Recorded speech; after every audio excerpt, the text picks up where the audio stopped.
Right, kom ons gaan nou weer deur die storie. Wat het koning Nebukadneser gedoen? Nou weer, wat het hy gedoen die nag? Wat het hom gebeur? Hy het 'n droom gehad, né? So koning Nebukadneser droom 'n bietjie vir ons. Hoe maak jy as jy droom hier rond, né? En jy is onrustig, né? En jy wonder wat gaan aan, né? En toe koning Nebukadneser, toe word jy wakker.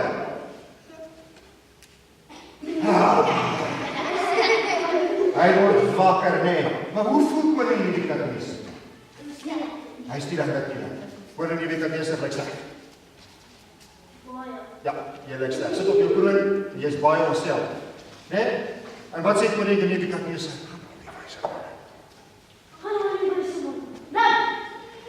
Nee, hulle nie. Daai twee dis sommer op wat sê.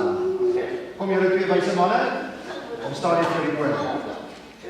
En wat sê die koning vir die wyse manne, koning? Sê vertel vir hulle jy het 'n droom gehad en hulle moet vir die droom uitlê.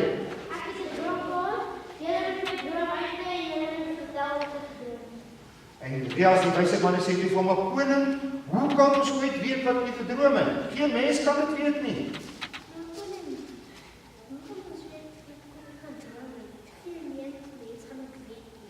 En toe wat sê die koning?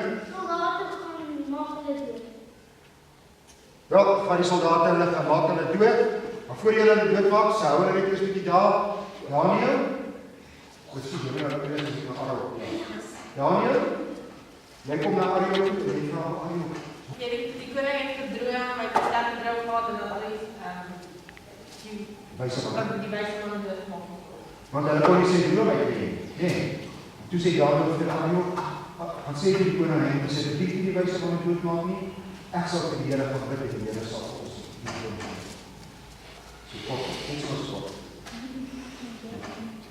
Die wyse manne doodmaak. Ek sal kom bid. Die Here sal ons die afbid. So Arjo, sê die koning. En koning, Daniël het gesê dat koning nie die wyse manne moet doodmaak nie, die Daniël sal kom bid in die droom uit. Koning sê vir jou soldate, hulle moet hulle nie eers doodmaak nie. Mooi. Okay, Daniël, jy gaan na jou vriende toe. En jy sê vir jou vriende, ons gaan bid, ons vir die Here afbid. Ons gaan bid. Gaan stap sy kom kan doen, dan gaan jy daar bid.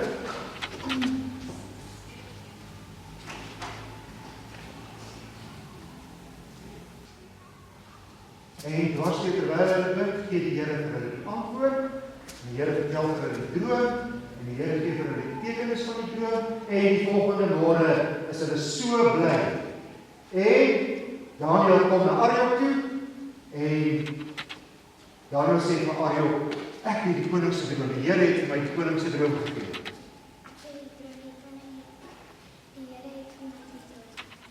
Goed, en nou sê Arjo van dan na die koning toe. Die konings, Daniël wil vir die koning sê van die droom van die beeld, sommer net so vir die beeld wat hulle gedroom. En nou,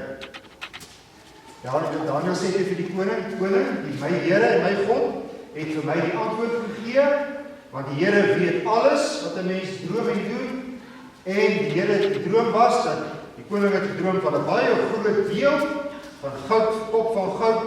Die koning vertel van jou droom. Wat was die ander? Silwer, maag, koper, Bene en yster van daar af. en voete van yster en klei, nee. En Daniël sê 'n bietjie wat se klip kom en wat gebeur met die beeld?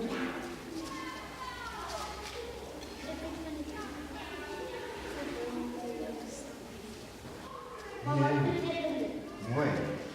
Dit beteken toe, ja, dis die Here wat konings aanstel en eintlik is Christus koning van die wêreld, nê?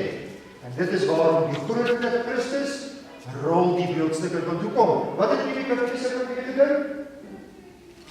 Hy kan die koning van die wêreld en hy kan doen wat hy wil, nê? En daarom het God vir hom 'n les kom weer op hom sê, nee, Christus is koning van die wêreld en sy koninkryk sal vernietig word, nê? En uiteindelik uiteindelik sal Christus die koning van die wêreld wees. Maar wat was die oplossing? Wat het Daniël en sy vriende gaan doen? Gaan bid. Want die Here weet alles. Mooi, julle het vanaand kans vir ons te doen. Sal jy? Sy gaan vir ons bid en dan gaan hy ook bid. Dus kyk of hy dit ons bid. Sit gou en dan gaan ons. Maar kom bid ons vra vir die Here raad en leiding in ons lewe, né?